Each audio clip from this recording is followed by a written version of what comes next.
Hello everybody, welcome to the latest episode of Games Up podcast. My name is Cameron and you're just stuck with me this week. Lewis has a thing this evening that he wasn't able to sort of work around schedule wise, so it's again just me, I'm afraid. But we're going to try and do something a little bit different today. Where last week was a bit of a throwaway episode, and thank you for putting up with it if you did listen to it. This week is going to be something I've wanted to do for a while. If you're watching this or listening to this on iTunes, it's going to be a regular episode of the podcast, which will be hopefully a little well-written than usual, a little more well-written than usual, but nonetheless a regular episode of the podcast.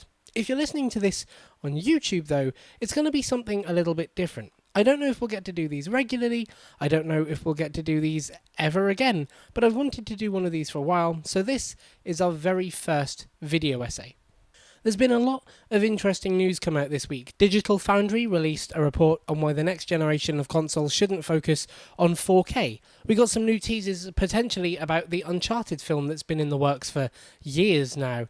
There was some very interesting stuff happening around Monster Hunter, its PC release date, and how it's actually hurt Capcom stocks. And speaking of stocks, Sony's absolutely soared for some reason at the end of the week.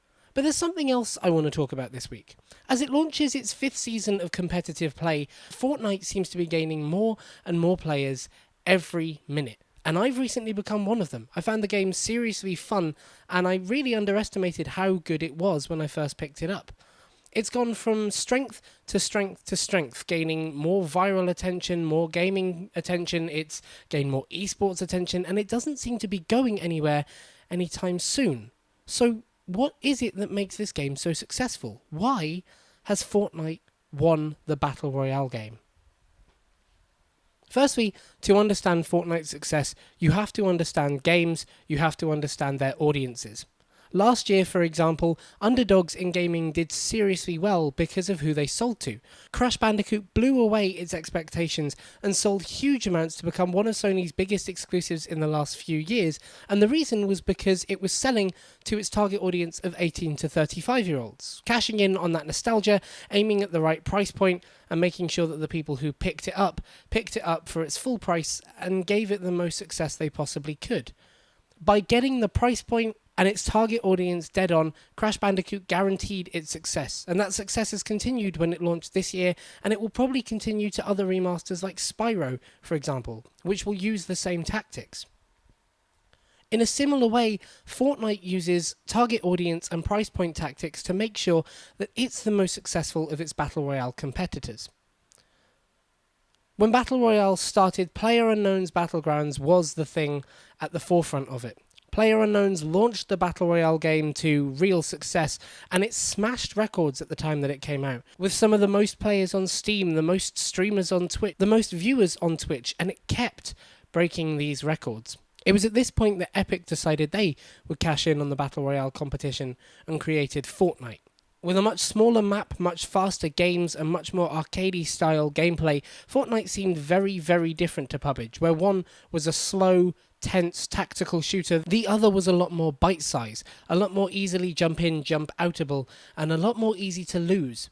If Fortnite was your average shooter, PlayerUnknown's was the Dark Souls of the Battle Royale game, and the two seemed fairly well matched at first, though Fortnite quickly accelerated away. One of the biggest reasons for Fortnite's success is that one of its biggest competitors, PlayerUnknown's, has not been able to keep up with its player count.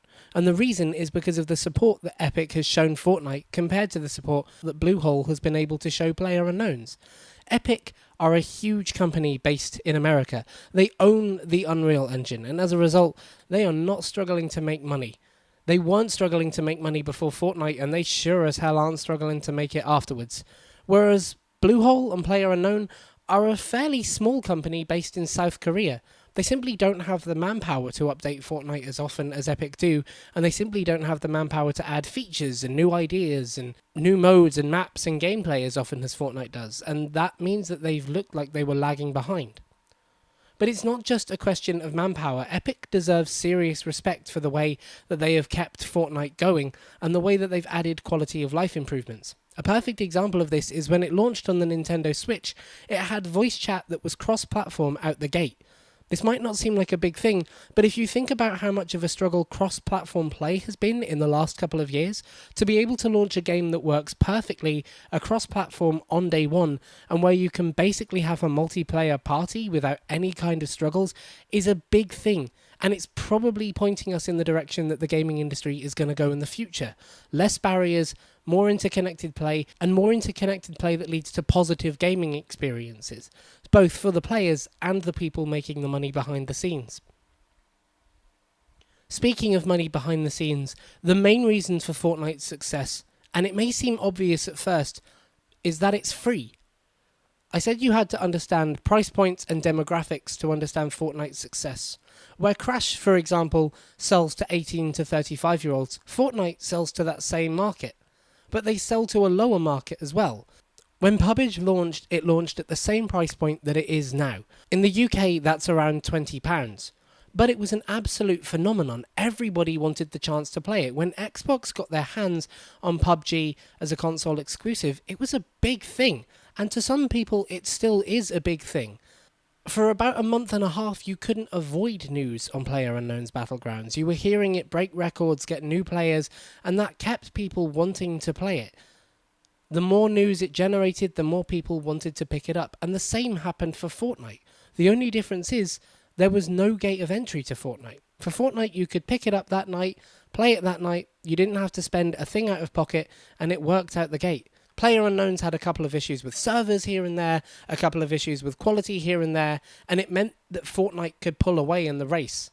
And as it started to pull away, more and more people picked up on it. And because they were picking it up for free, the cost of investment was much, much smaller.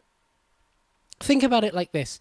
How many times have you seen 4 or 5 games in a month and decided you can only buy one of them because you've only got the money for one, and the value you'll get out of that one game is much better than the rest of them?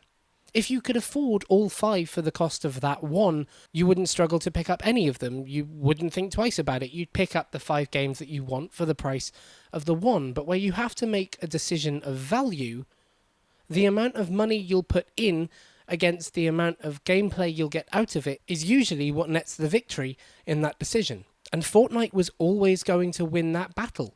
You could get as much gameplay out of it as you wanted because there was no cost of entry. The way that they make money is after the fact. If you want to buy into their battle pass system, you can do, but they won't stop you playing the game. They'll only stop you getting cosmetics.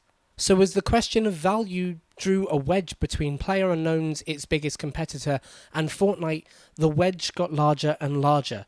PlayerUnknown's was struggling to keep up with the quality of life that Fortnite had, it was struggling to keep up with the news and hype that Fortnite was generating, and the question of value was always going to tilt in Fortnite's side.